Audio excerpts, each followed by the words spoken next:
अगर अच्छी स्क्रिप्ट आए और अगर अच्छा रोल हो तो 100% करेंगे. Yeah, I'll work with her any day. It's really a pleasure to work with her. And now she's become my good friend, and it would be Fun. it would be great fun to have her on sets. No, I'm not working on a graph. I'm not working on anything. I just want to be part of good films. If a good script comes my way, I might start shooting next week. If it takes me another year to find a good script, I'll wait for a year and then I might do a Hindi film. I'm really not working on a graph, or I'm really not trying to do anything here. I'm just want to be part of good films. I mean, the language doesn't matter. Any language is fine. I think because background में merge होते हैं वो गाने, तो हमें पता नहीं चलता because it takes the story forward. पर हाँ, ए आर रहमान जी की जो उन्होंने इतनी खूबसूरती से ये गाने बनाए हैं, दे जस्ट वो हमारे फिल्म को निकाल देते हैं. I think in a lot of beautiful way. So I think we are blessed to have him on a film. I think whatever little extra money, more money that we've made in the movies because of A.R. Rahman. Rahman sir is Rahman sir. There's nothing new to say. Everybody knows what he's capable of, what he can deliver. So there's nothing new to talk about him. And I'm very glad 2 of my projects happen at the same time with the same maestro. So like she said, I'm also very blessed and lucky to have his music on both my projects that's happening right now.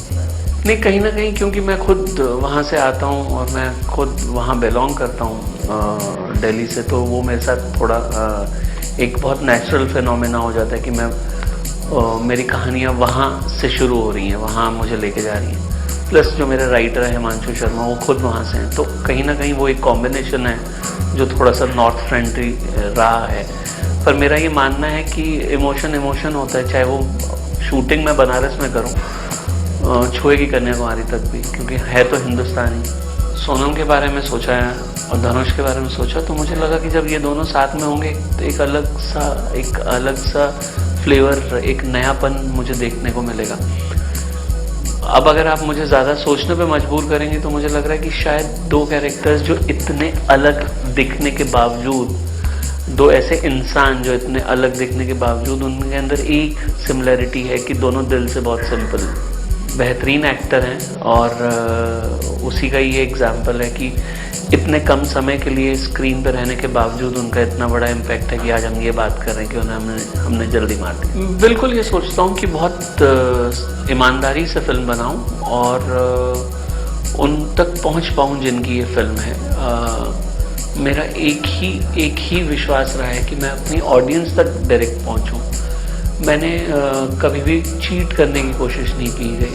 मैंने उनको हमेशा दिल से कहानी सुनाना चाहा, और यही एक वजह है कि जब उनसे प्यार मिलता है तो मुझे लगता है कि हाँ, सही जगह पहुँचा.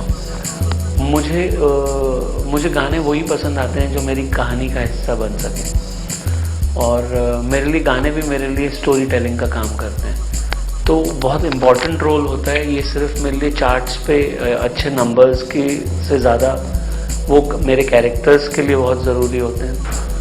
इस वजह से कहानी रुकती नहीं है कभी भी. कोई भी मेरा मतलब, मुझे हमेशा लगा है कि गाना वैसा ही होना चाहिए ताकि अगर वो आपकी फिल्म में से अगर उनको आप हटाने की कोशिश करें तो आप ना हटा पाए.